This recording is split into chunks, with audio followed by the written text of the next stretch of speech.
இயேசு கிறிஸ்துவின் இனிதான நாமத்தில் இன்றைய ஆவிக்குரிய சிந்தனைக்கு உங்களை அன்புடன் வரவேற்கின்றோம். இப்போதும் ஒரு பாடலுக்கு பின்பு உங்கள் சிந்தையை தெளிவிக்கும் ஆவிக்குரிய செய்தியை கேட்கலாம்.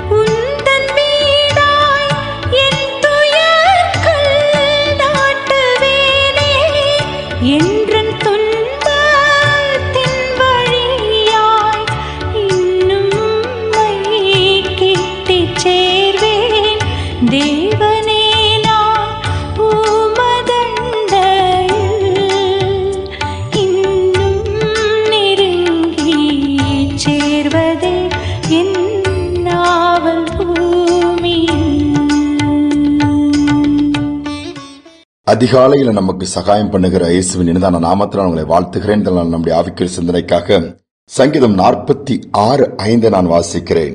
தேவன் அதன் நடுவில் இருக்கிறார், அது அசையாது. அதிகாலையிலே தேவன் அதற்கு சகாயம் பண்ணுவார்.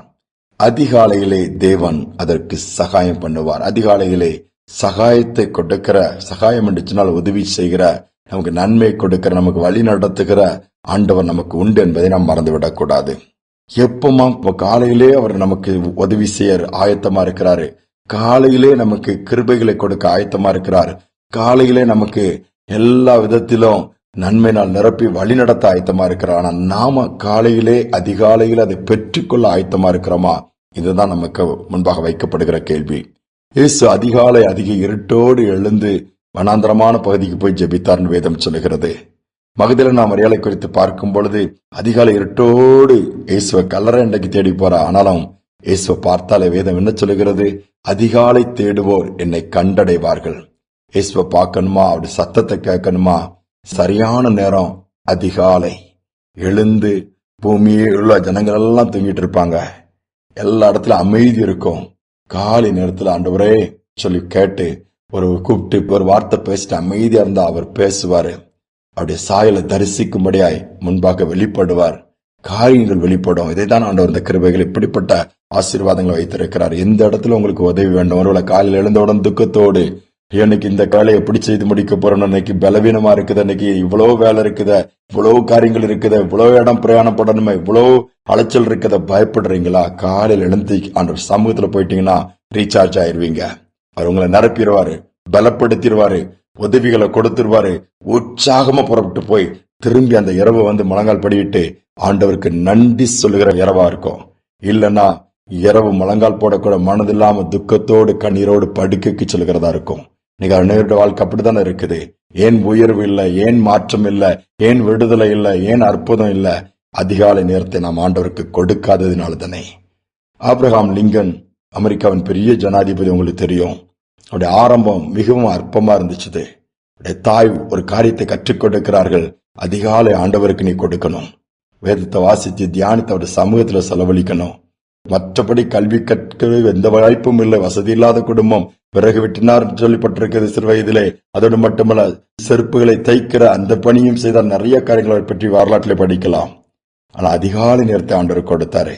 என் ஜனாதிபதியா மாறின பிறகு கூட ஒரு நாள் முக்கியமான ராணுவ தளபதிகள் அந்த மாதிரி ஆளுங்களை காலையில் 5 மணிக்கு நான் உங்களை மீட் பண்ணணும், சில ஆலோசனை பண்ணணும்னு சொல்லும் போது எல்லாரும் வந்துட்டாங்க. அவர் அறைக்குள்ள லைட் எடுத்து 5 மணிக்கு ரெடியா இருக்கிறாங்க மீட் பண்றதுக்கு ஜனாதிபதிய. ஆனா உள்ள பேசுகிற சத்தம் கேக்குது.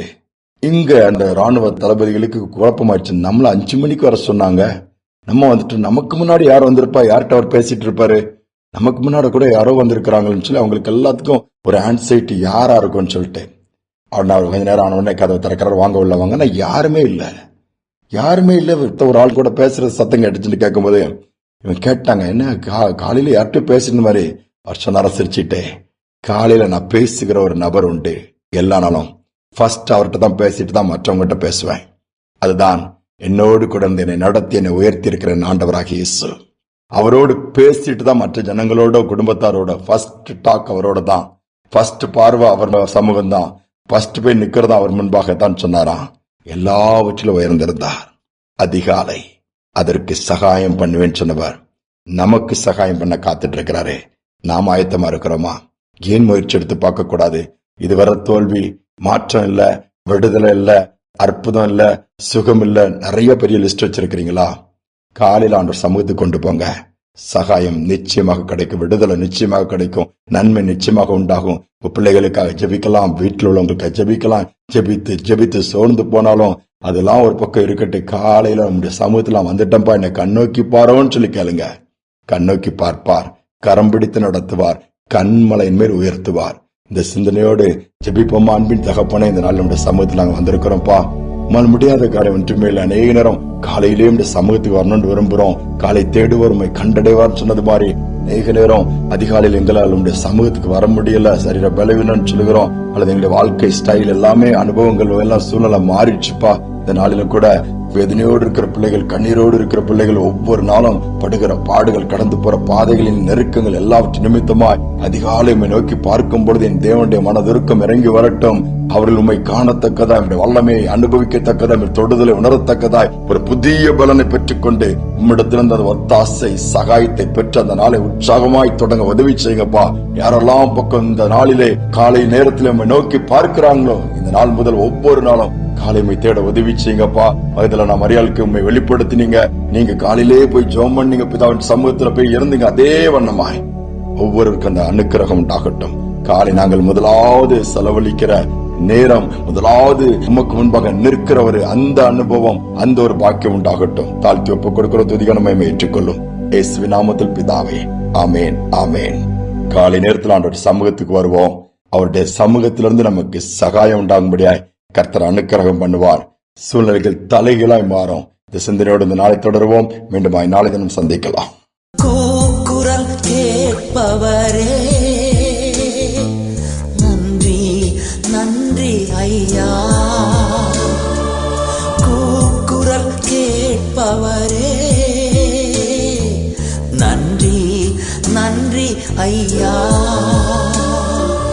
குறைகளை தீர்ப்பவரே, நன்றி நன்றி ஐயா. குறைகளை தீர்ப்பவரே, நன்றி நன்றி ஐயா. அரசாளும் தெய்வம் அப்பா, உன் பாதம் ஆர்வமாய் வந்திருக்கிறே. நாமம் சொல்லி ஓய்வின்றி பாடி உள்ளம் மகிழ்ந்திருப்பே.